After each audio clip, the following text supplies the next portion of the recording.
Hi friends, welcome back to Joe's Focus Marine Agency channel. Today we are going to see a storage space that was requested by a Granite company to store EB machinery.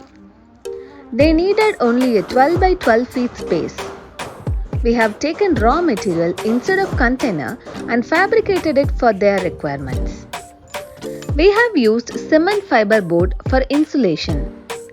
We also know that they are water and fire safe insulator material.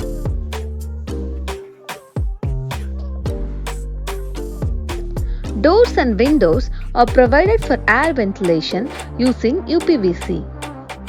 Vinyl mat flooring is done and all electrical wiring is finished using ISO standard materials.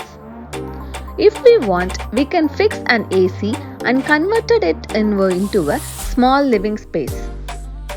So, if you need cabins like these or other requirements like labor dormitory, reefer containers, storage space for construction site, do contact us. Do like, subscribe and share our video. Thank you.